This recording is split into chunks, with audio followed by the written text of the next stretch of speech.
Noticing it, but art experts say murals make up an important part of Britain's cultural history. However, years of neglect and redevelopment mean that some of the best are gradually disappearing. So David Sillito has been exploring whether we should be trying to save these very public works of art. This huge anti-nuclear mural in Brixton in South London was painted in 1981 by one of Britain's most prolific muralists, Brian Barnes.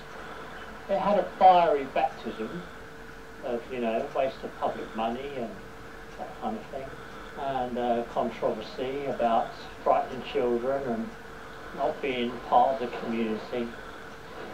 And yet, 32 years later, it is part of the community. Are you proud of it?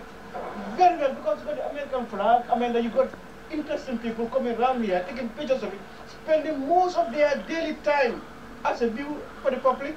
I believe it's excellent, and I like it too. And it had been under threat of being destroyed in a redevelopment project, but a campaign has saved it. This is quite dangerous. However, others haven't been so lucky. This is Colwyn Bay's pier. It's derelict, the air a health hazard, courtesy of the pigeons. But in its heyday, it was an Art Deco palace with murals by Eric Ravilius and Mary Adshead, artists of real standing. 80 years on, the council wants to restore it, and has been looking for the murals. The Eric Ravilius murals, I don't see them here. No, it's very difficult, isn't it? The murals are in the tea room. This is the main pavilion of the old pier. This wall has got a great artwork behind it. Yes, indeed it has. How can you tell? Well, we've had some work done by a conservator. Are you saying this is it? Well, it's all been papered over? Yes, it's all been papered with a very fine layer of plaster actually as well. But what we've just seen in there, inside the pavilion, isn't unique to Colwyn Bay. This is a story that is repeated again and again around Britain. This TV report from the 70s showed the world this huge mural in Plymouth by the artist Robert Lenkiewicz, seen here with his begging bowl. 40 years on, his masterpiece looks like this.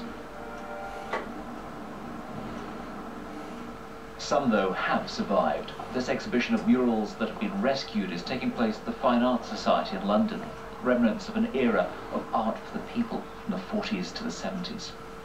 We are losing a whole chapter of our art history, really. It's the scale, isn't it, these things? They're huge most of the time. What can you do with them? I think that is the root of the problem. They are enormous, and it's really hard to find somewhere to put them, and somewhere where they won't get damaged. The decision to save and repair Brian's work, then, is the exception. I think it's sad that so much has been lost, and if you look at the Renaissance, how sad it would be if Leonardo's Last Supper was painted over. Can you compare these murals with the Last Supper? Size-wise, I think I've done more square feet than Michelangelo. Certainly Leonardo, he hardly did any.